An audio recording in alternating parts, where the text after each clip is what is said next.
Okay guys, specifically guys, as in the males, my man in the audience, this video we're about to watch is maybe gonna sound like rage bait to some of you, so maybe try not to get baited. Adopt a very Todd mentality here. Can we just be chill? Right? Chill.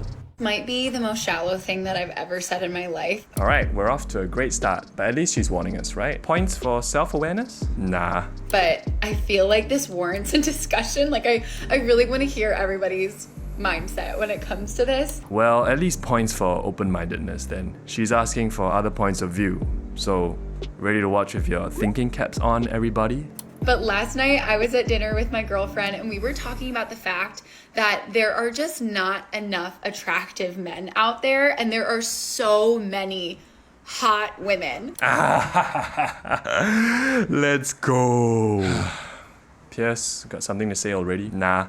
Maybe it'll all make sense after she explains a little bit, right? I'm Phil. I'm Pierce. I'm Todd. And everything not saved will be lost. Safe to say, here are some things about romantic relationships that aren't lost. And I was thinking about it and I was like, you know what? Even if I were to walk down the street right now, I could guarantee you, in the span of a few blocks, I would see a handful of gorgeous women. Women with style, women with poise, women who are just conventionally attractive. And I might see one attractive man, and that's on a good day. Well, it's certainly girls supporting girls' positive vibes from her. But guys, did this explanation help? Are we thinking, oh yeah, I get her point. What she said at the start about men was totally right. Do we understand the assignment now? No? Haha, honestly, don't worry about it. Just for kicks, let's take our best guess at her definition of just conventionally attractive. She mentions style and poise, which are both things that people can develop by putting in effort.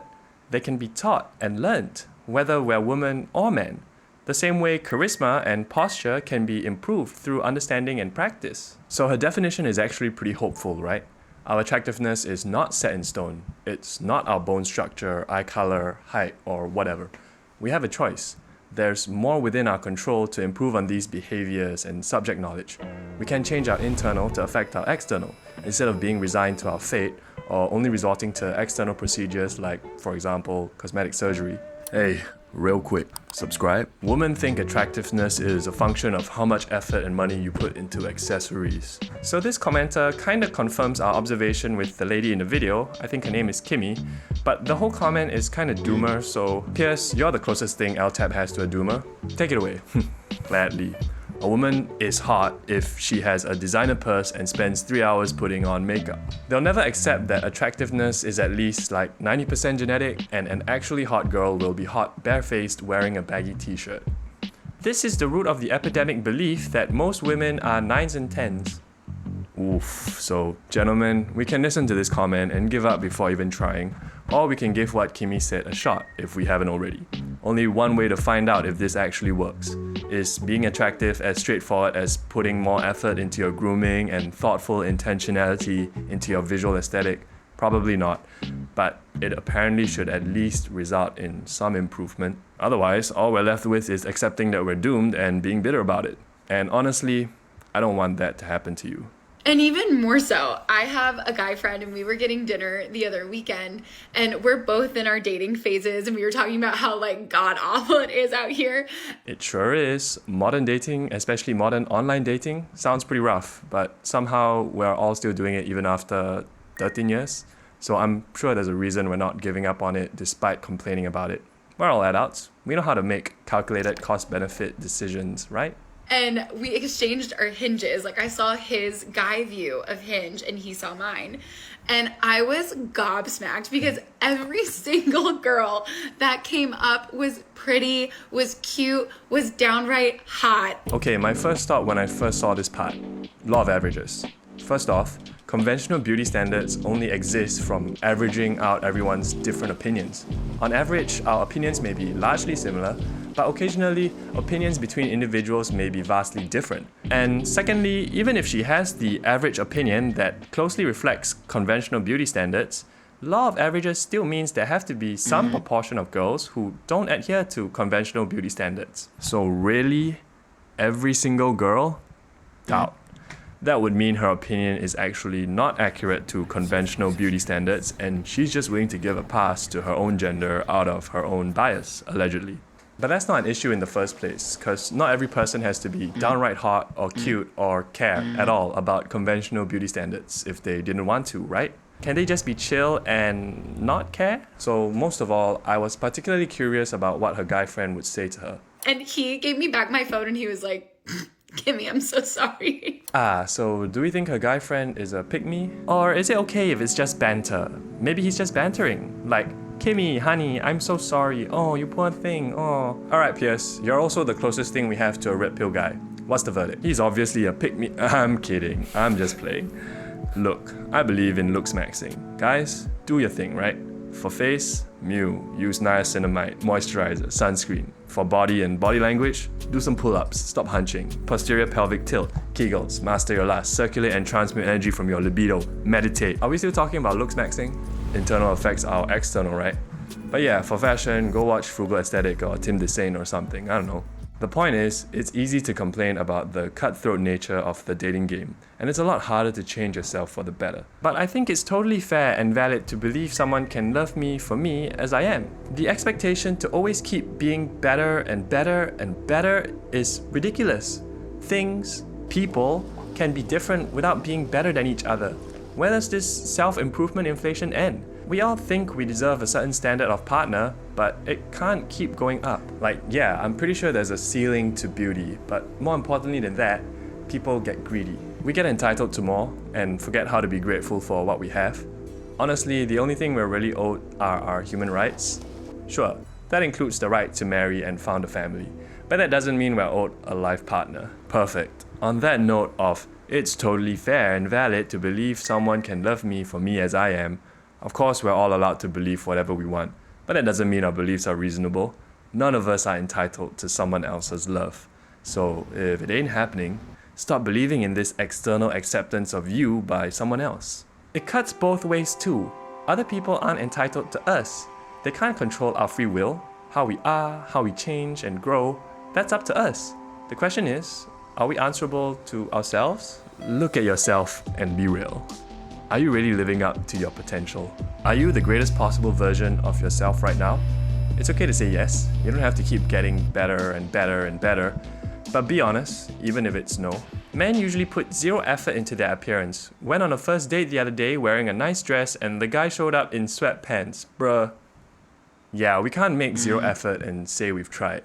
If we haven't already made effort to improve our own style, poise, whatever, we don't have any proof to allege that Kimmy is just biased toward her own gender, giving them an easy pass. We'd have no proof to point out her hypocrisy or naivete for saying effort equals attractive, because we wouldn't actually know how far it would take us. She would just be right that we don't work on ourselves. But again, it's not even about proving anything to anyone. We're doing it for ourselves. Don't get us wrong, we live for others. We become the best version of ourselves for other people. But the thing is, nobody can force us to do that for them. We have to want to do it. As long as we're always living in this direction, on this journey, free from our own expectations of the final destination of self-improvement, free from the pressures of what other people expect of us, then we gonna be alright. But yeah, if you guys have any theories, I would love to hear them. I mean, this is the right vibe though, being open to opinions. Okay, so this video was on Passport Bros and adjacent subs. I know. Yes, reading the comments is asking for trouble with this being one of the more controversial things on the internet. There are still things worth discussing, but let's do so without breeding hate. Like before, top mentality. Can we just be chill? I don't know, can we? They believe that only the top 5% of guys are handsome and 50% of women are hot. That's where this disproportion comes from. It really becomes quite clear when you ask women to judge the attractiveness of other women. It's insanely inflated compared to what a man would say. Rating a woman less than 5 to 6 is considered an insult, so the rating chart for women uses only 7 to 10 numbers most times, and men also do this because they're scared of the pushback many times, while no one has problems rating men using the whole 1 to 10 scale. Yeah, this comment caught my attention the most because if this female avatar comes from a real woman, we can actually take these words as one woman's truth, and if that truth can be generalized a bit, then already men and women can't agree on what the stats and ratings are supposed to mean. But this still doesn't really even matter, because even if everyone could agree, The main point being proposed is that there are more objectively attractive women than there are men. Which brings us to, I could have sworn there was some study done that basically said women do not generally find men physically attractive, but typically have a more broad range of what they find attractive, while men generally find most women physically attractive while having a more narrow range of attraction overall. Basically for women, they find the top 15 to 20% of men physically attractive, while for men it's like the top 40-50% of women they find physically attractive. Okay, don't actually know how the broad range leads to a lower percentage attraction, but I'm guessing it's because a woman takes more factors into account. There are more criteria for a man to go through in her rigorous analysis of whether he's attractive, so women filter out more candidates they could possibly find attractive. Whereas men's vetting process is a lot easier, accepting of a lot more candidates maybe? Yeah, that sounds about right, but in this case, it's more about how women judge the attractiveness of other women versus how men see women. From what I've seen, women tend to find like 70 to 90% of other women attractive, while men only see about 30 to 50% that way. And when it comes to men, both guys and girls seem to agree only around 5% of men are considered truly attractive. Womp womp. Okay, according to this commenter's anecdotal experience, girls do be supporting girls and will give them more of a pass. But regardless of how attractive other women think she is, if a woman is looking for a male romantic partner, being dated would still depend on a guy's opinion.